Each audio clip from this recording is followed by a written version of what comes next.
engagement of a workforce is generally thought to be a particularly good thing, especially in these tough economic times. But Professor Veronica Hope Hailey of Cass Business School has taken that concept and split it into two. She says that if businesses want to increase engagement, they need to know what sort of engagement they want to increase. She's with me now. Professor Hope Hailey, what are the two different sorts of engagement? Well, we've identified that one is a form of behavioural engagement, and that means that you're prepared to work hard either because you love your job and or you love your organisation and you're prepared to put yourself out for the organisation. So that's behavioural engagement. The second form of engagement is what we've called state engagement, odd term, but it means that actually, well, I love my job. For instance, I might love being an academic. I might love working for Cass Business School. I might speak very positively about my employer. That doesn't necessarily mean that actually that's translated into competence or even productivity. So we need to get a bit more canny about these two different forms of engagement, and employers need to understand, what are you trying to achieve when you talk about engagement? What's your priority? Okay, well, give me an example of this behavioural engagement. What sort of organisation are we talking about? What country are we talking about in terms of where businesses that need to get behavioural engagement are operating? Okay, well, we've done research across the UK, Netherlands, India and China.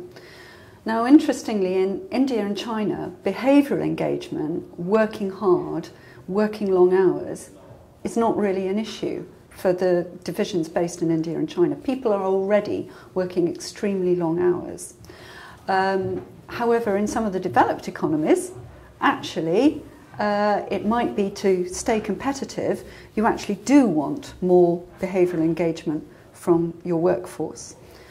Now, funnily enough then, we might think, well, is there a problem with India and China? Isn't that just wonderful? They're emerging economies and, you know, everyone's working hard. There is a problem for multinationals in India and China, and one of their problems is that they've got labour mobility, that, you know, there's actually a shortage of skilled workforce and managers. And so actually what you've got is a workforce circulating around different employers, high labour turnover.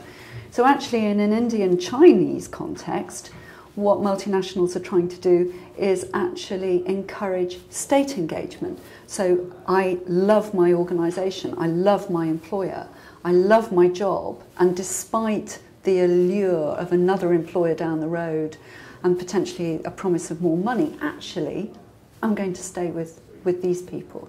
So multinationals have to decide, according to their different geographic locations and the challenges of those labour markets, what's my priority? Behavioural engagement, productivity, or state engagement, a form of emotional loyalty? So what do businesses need to do? I think we need to stop thinking about engagement as one catch-all umbrella term. I think employers need to be much more discerning about what is it that they're trying to achieve. Is it loyalty? Is it working harder?